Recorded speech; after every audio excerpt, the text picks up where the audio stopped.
museum is not organized like here. Not at all, because as an archaeologist, for me, it's about context. What really, how did they function? How did they look? For example, in the room, you just saw, what did Carter see when he first opened the door to get into the antechamber? It's about experience, not about presentation. It's about representation and not about just looking at an object. All right. Yeah. El arte de la contemplar. How would I say contemplar in English? Contemplar, I don't know. Contemplate. Contemplate? Yes, contemplate. Right. Exactly. And, the thing about this exhibition is it turns you into an explorer. All right. Yeah, so you can follow in the shoes of Howard Carter. So, have you do work in excavations in Egypt? Oh, yeah. That is what you love. Oh, yeah. Yeah? Yeah, absolutely. How many years doing that? Oh God, I'm going to date myself. Over 40 years. 40 years? Yeah, over Where? 40 years, yeah. All right. Yeah. I started when I was pretty young. Really? Yeah, I did. And it's my second home. So I spend Egypt. a lot of time in Egypt. Yes, I do. All right. Love the country. Love the country? Yes. Nice. See, the Egyptian culture is something that all people in the world loves. Sorry? I think the Egyptian culture, so the ancient Egyptian culture, is something that everybody in the world loves. Yes, absolutely. Like any kind of culture, any kind of language. I think it's because it's part of our collective heritage. All right.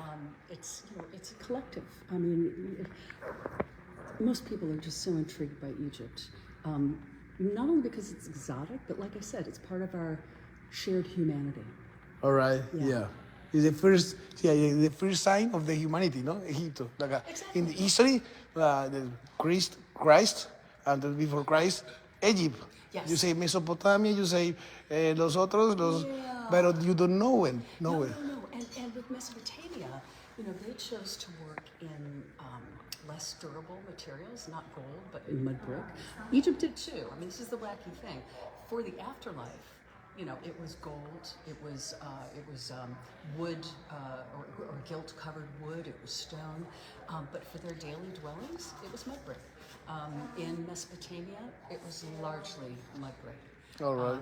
And the other thing is the ethos of the ancient Egyptians, because to them, beauty was divine. And so that's why everything is done just Perfectly. So, Yeah. And all these replicas were done in Cairo. No, pues que you can think that it is a replica. Yeah. O sea, look the detail. Yes. O sea, I don't know the real object, but the detail is a lot of work. A lot of work went into this. Yeah, I'm just trying to see here what they say. Okay, this means absolutely nothing. It just says enigmatic book of the Netherworld Part 2, which means we don't know what book this was. Because the thing about Tut, it was the first completely untouched royal tomb that was ever found. Right? Yeah, so we have all this information, and yet not a lot of other examples.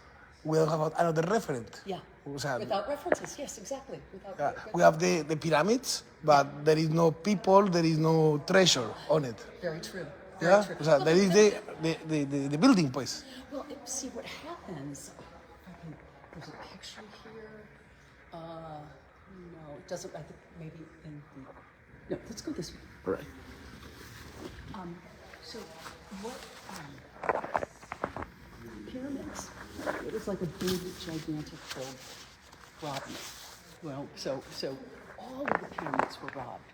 What happens is that during this time, the Egyptians realized we need to secure the burial of the king because the king's body is divine. All right. And He's a god of the sun, no? yes, he's going to ride with the sun god, and that the stability of the world depends on his body being preserved.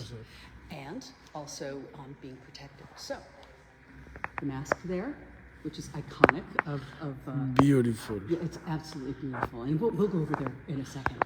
Yeah. But so you have this here was 243 pounds of solid gold. Solid gold. And the mummy was placed in there. That then was So placed. this is the top of this. This is the top. The top would have been placed there. Together, they would have been placed there. That would have placed inside of there. All right. All of those would go in there. In the stone. And then in each one of the successive shrines. And the original object of these first and second coffins or box that are gold or wood? So this is gold. This is wood that has gilt. So it's gilt-covered wood. This is not gold we're looking at because, frankly, if it was gold, there would be a lot of plexiglass and alarms and all that kind of stuff, you know. But to give you an idea of how this works, if you don't mind walking a little bit. No. So there were 4 shrines, and this is the first shrine, second, third, fourth. You can see here the drawings that were done by Howard Carter. So you have here the outermost coffin that is in the stone sarcophagus that is then placed in each one of these 4 shrines. So it was really about preserving the body of the king. Why did they use gold? Because gold signified the sun. And the sun was the major god. Yeah, yeah. If you've been to Egypt, you know that the sun is definitely major. Yeah. So the other thing too is that gold was considered to be the flesh of the gods. And the light. All right, the flash. Right. Exactly. Right. And they had gold in their backyard. Yeah? Yeah. Where they take the gold from Egypt? From Egypt and also from Nubia, which is modern day Sudan. All right, that is next to the other side of the river. Yes. Of the Nile. Yes, exactly. Just Sudan is Ethiopia. Just think of the Nile as an ancient highway. All right. And that's how goods, found their way. And it, of course, it flows the opposite way that we think. The other reason of the connection with the people and with the Egypt is because the Christians, the history of Jesus, Moses, in the river, the cities. Yeah. Everybody talks about Egypt, The Nile. The Nile. Egypt, the gift of the Nile. Yes, yes. Because the Nile would flood every year, and it would flood with silt that it had carried, from the 2 sources of the Nile, and the silt ended up fertilizing the land. When the flood receded, you had perfect soil. And to grow anything you wanted. That is beautiful, Melinda. And which are your favorite piece of the collection? Yeah. Which are? I'm sorry. Could you say that again? Which are your favorite? Oh, my favorite. Okay. Oh, yeah. I'll show you. The gold mask. The gold, yeah. The gold mask. Yeah, it's just so iconic. Yes. Yeah. I mean, if you wanted to get an idea... The astronautic helmet. If you wanted to get an idea of what Tut looked like, slightly idealized, it's this mask. And this was, the real mask is 22 pounds of gold. Solid gold. Wow. Yeah. They broke your neck. Yeah, I know, right, exactly. But so you have to think that the face, the head, was the seat of identity for the ancient Egyptians. So you wanted to preserve it as best you could. So that's exactly what this mask is supposed to do. And you see the dark blue? Yeah? So that blue replicates lapis lazuli. And lapis lazuli was brought in from Afghanistan. So tremendously valuable to the ancient Egyptians. The stone. The stone, the lapis lazuli, yes. Lapis because lazuli. of all the trade networks that they had to work through, all the potentates and governors that they had to work with in order to get that into Egypt. All right. Yeah. All right. For me, that's. But this place, the coffins. Wow. This is, I know, it's really well done. And people who consulted on this exhibition are some of the best Egyptologists in the world. Yeah? Yeah, so there were serious scientific advisors. See, because with the recreation, you can play with the storytelling. Yes, you can. No, because in the museum, the thing is the place, that's it. That's perfectly said. Perfectly said, yes. Yes, Yeah. nice. I was thinking, pero how was it? O sea, they take all the collection of the Tutankhamun and bring to America? Jodas. No. And that will never happen. No, Because never. now It's going. everything is in the Grand Egyptian Museum. It will never tour because when the Grand Egyptian Museum opens, which is out in Giza by the Great Pyramids, that is where you'll see all of Tut's. All right, please let me present you. Let me introduce you. I'm doing a live. Okay. After that, I don't know that work. Can you tell me your name, what do you study, and what is your role in the exposition? My name is Melinda Hartwig. I am the curator of Ancient Egypt, Nubia, and the Ancient Near East at Emory University at Michael C. Carlos Museum. I'm also a professor emerita, an Egyptologist, and an archaeologist. All right, thank you. All right. About the can we pass to another? Yes, of course. Let's go. Yes. To the another room. Yes. So as we move in here, you'll see these were wrapped in the wrappings of Tut. So. That is to Yes, all these different necklaces meant to be protective.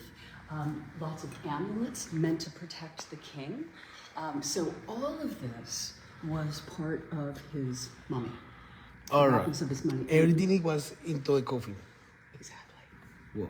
Yeah, I know, right? Besides, they know how pack. Yeah. No, they did not. And this was on his head. Mummified head. It's La the gold, corona? gold diadem. Diane. And these are what we call the two ladies.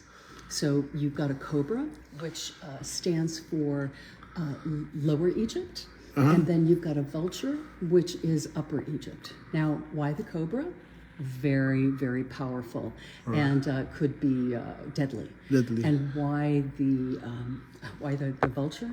Because the Egyptians looked at nature and how animals behaved in nature, and they assigned various gods and goddesses to their behaviors. The vulture was very protective of their young.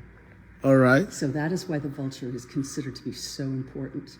Queens had just wigs with the vulture.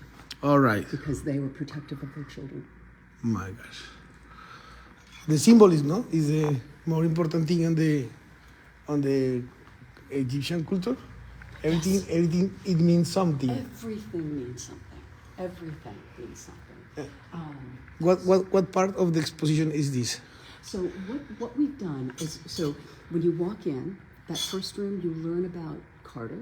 You learn about the history of the dynasty that Tutankhamun was a part of. You learn about the tomb.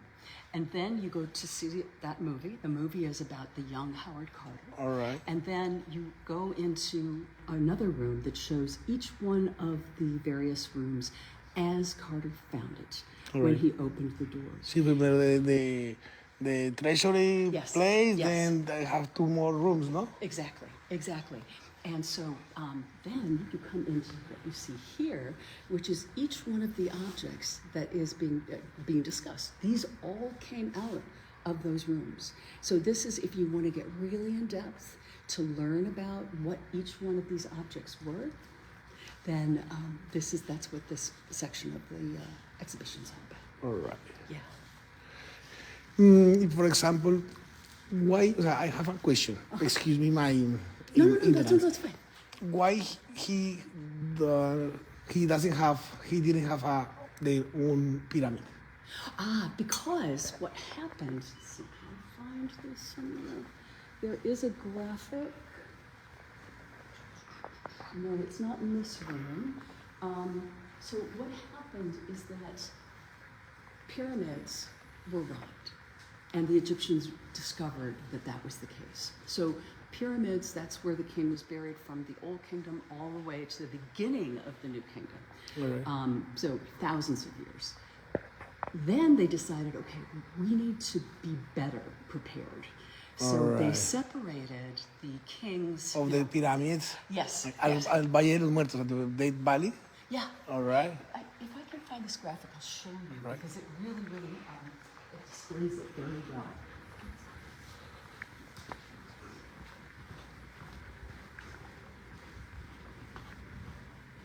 So the whole idea then was that the king, his body would be preserved for eternity. And they have to be prepared to the robbers. Absolutely. But what I'm looking for, I'm sorry. No good. Because I'm walking back and forth. She's ISIS? That's exactly. So what we have here, this is, let me just see what this is. Right, Isis. Is she, yeah? This is Selket.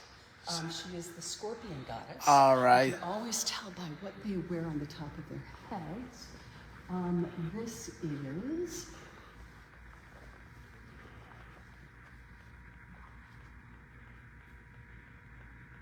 Okay, this is a minor goddess. Yes. That's Nephthys. And on the other side is Isis. Those were the two sisters of... And they were sisters? They were sisters. Isis was the wife of Osiris. Nephthys was the wife of Seth, who was the... Seth. He was the god of chaos. Chaos. Yeah. So, I don't think we've got a picture of Seth here. There was the two guys. It was in the treasury room. So this was all of this was in the burial chamber. All right, but in the treasury room, it was two guys of like this, stand who mark the wall of the chamber room. I don't think we have statues of them. To show you the walls of the burial chamber, it's what we have right here. And they've all been recreated. So this was a painting on one wall, that was a painting, that was a painting, and that was a painting. So you have Anubis. Anubis, who was the... He's Anubis?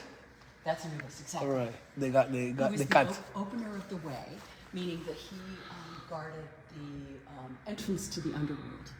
You can see Isis, who's right there. Is that Isis? Sometimes it's Nut. The sister. No, Nut is the sky goddess. Yes, so this is Isis, and that is her sister Nephthys. All right. The wife of Seth. Wife of Seth. Yeah, hold on. This is the goddess of the west. And she's in the guise of Hathor. Okay, it gets really complicated.